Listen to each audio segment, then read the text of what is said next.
She always arrived on time, did everything in silence, never asked for anything. But what that woman was hiding would change everything. In the mansion on the hill, where the windows were always too clean to see the world as it truly was, Donna Carmen reigned alone for nearly 2 decades. Widowed by a textile industry magnate, her days were governed by tea at 4, windows closed at 6, and absolute silence until sunrise. The house was too large for any noise, or for any emotion.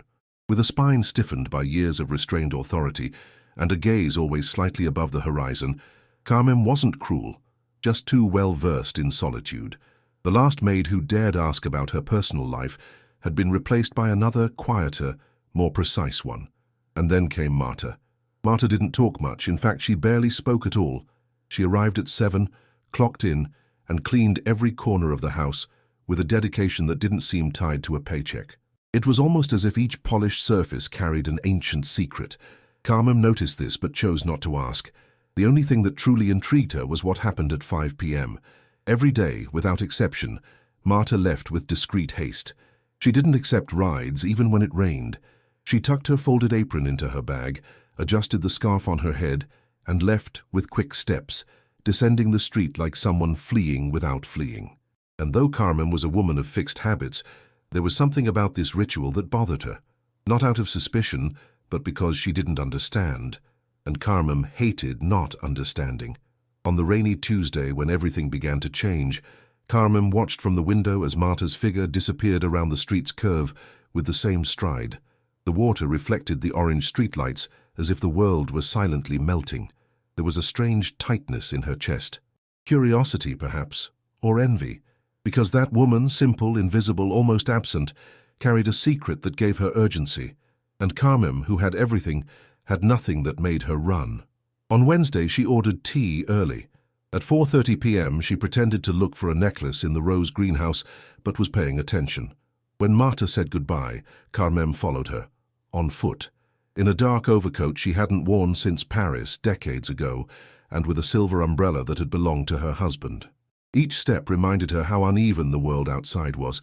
The sidewalks, the smells, the barefoot children running. No one recognized her, which was good. No one expects to see a rigid, sharp-eyed lady following a housemaid like someone stalking a childhood secret. Marta walked 5 blocks. She turned into an alley Carmen had never noticed before. She passed a small market, 2 closed shops, and then stopped. It was a community hall, an unpainted concrete building with a peeling red door. And inside, through a small window, Carmen saw something that froze her in place. Children, many children, sitting at makeshift desks, holding crayons and crumpled papers, and in the center, with the same scarf she wore to work, was Marta. She was smiling, but it wasn't a timid or servile smile. It was a full smile, alive, like someone who had just been born into a second life. Carmen stood there for a few minutes, feeling strangely out of place in the world. She, who always thought Marta was just a piece on her private chessboard, a useful presence who disappeared when the work was done. But there, in that colorful room filled with children's voices and crooked drawings, Marta was the protagonist. Back at the mansion, Carmen said nothing, not the next day nor the one after, but she observed more. She noticed how Marta spread the tablecloth with care, how she sorted the cutlery by color, how she smiled faintly when she saw a sunflower on the balcony. That woman didn't live to serve. She served as part of something greater, something Carmen couldn't name. It was on a Friday that everything exploded in silence. "Marta, could you help me with the boxes in the attic?" Carmen asked suddenly. Marta hesitated. That had never happened. The attic was a locked territory, sealed by time and pain. But she nodded without questions. Up there, amidst cobwebs and covered furniture, was a box of old papers, faded photographs, dresses from another century, and then, at the bottom, a painting. It was of a child, a simple drawing, yellow and blue lines forming a house with 2 windows and a smiling sun in the corner. Marta looked at it, then at Carmen, and she understood. "It was my son's," Carmen said almost in a whisper. "He drew it before he left."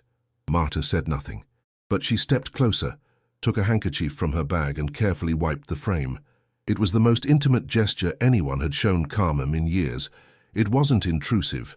It was like the touch of someone who had also lost something but never allowed themselves to forget. The next day, Marta arrived with a folded sheet of paper. She said nothing, just left it on the table before leaving. When Carmem opened it, it was another drawing, a smiling sun, a house. But with a difference. There were two women at the door, one with a scarf, the other with white hair, and between them, a child holding both their hands. Carmem didn't cry, but that night, she left the window open. For the first time in years, the breeze came in, and with it, a distant music, perhaps from an old radio in someone's backyard. It was simple, but it was life.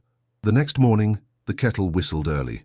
Carmem, who always waited for the second whistle, got up at the first. Her body felt lighter, though nothing visible had changed.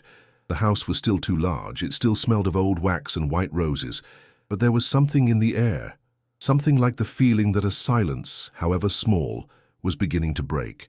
She waited for Marta in the garden, not to supervise but to truly observe.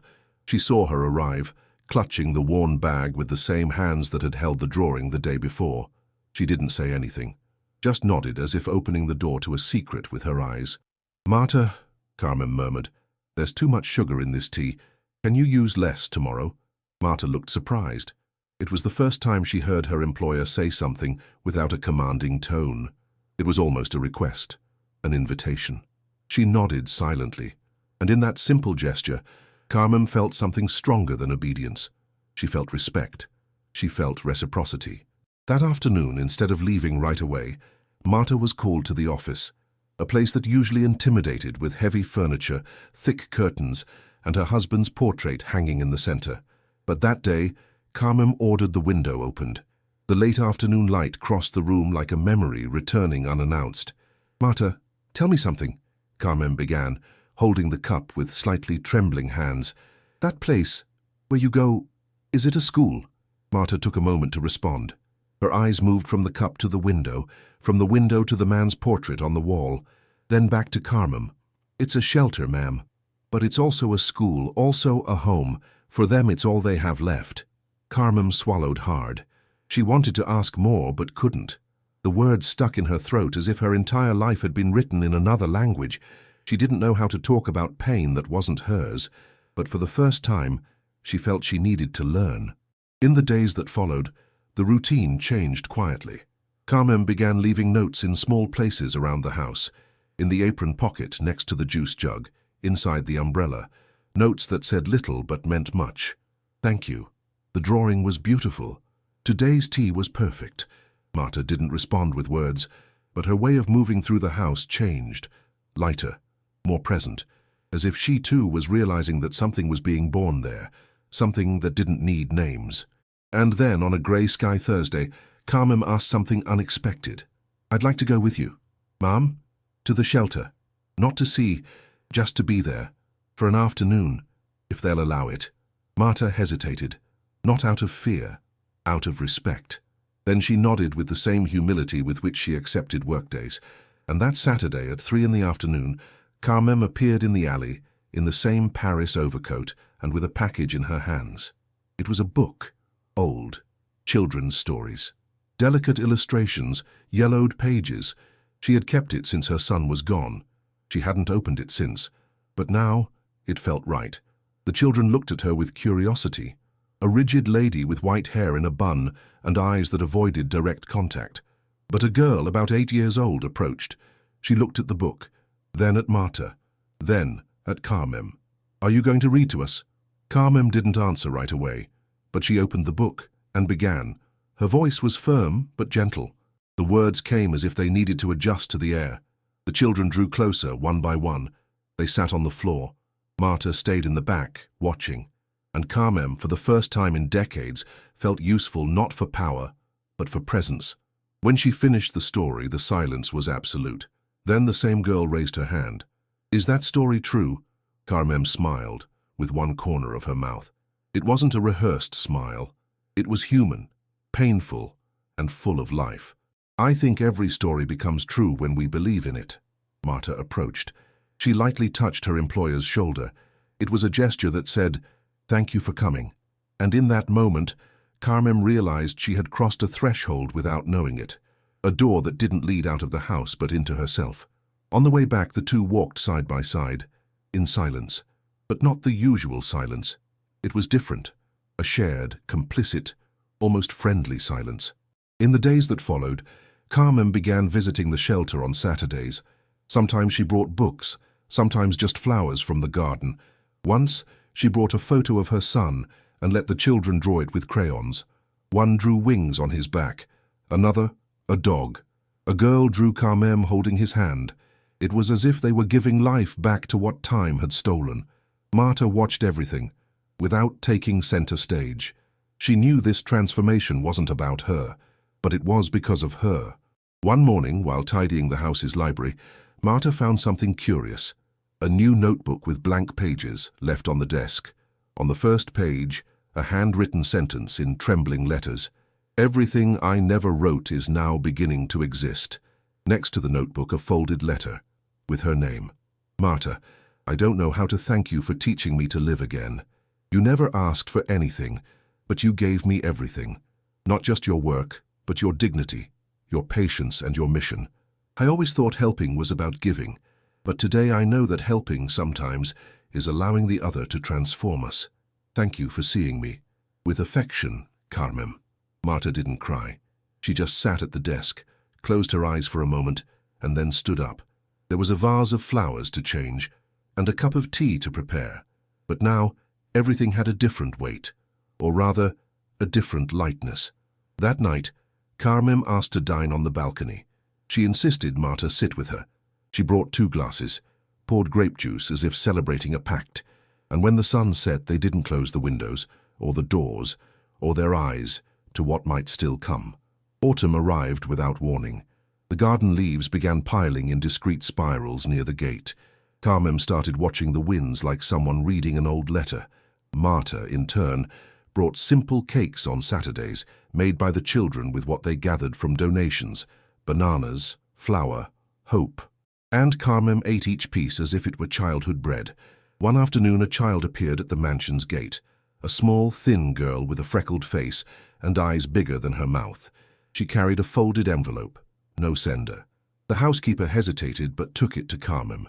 Inside, just a drawing. It was a house, not like the others. It was the mansion on the hill, recognizable by its long windows and glass greenhouse. But there was something new. Outside, sitting on the ground, were Carmen and Marta. Behind them, dozens of children. And above, in the sky, a red balloon.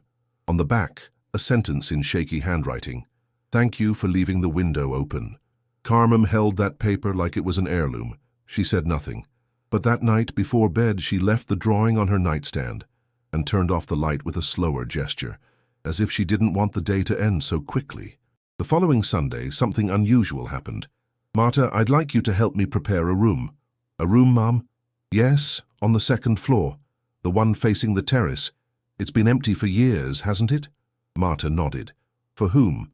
"I don't know yet, but I think it needs to be ready.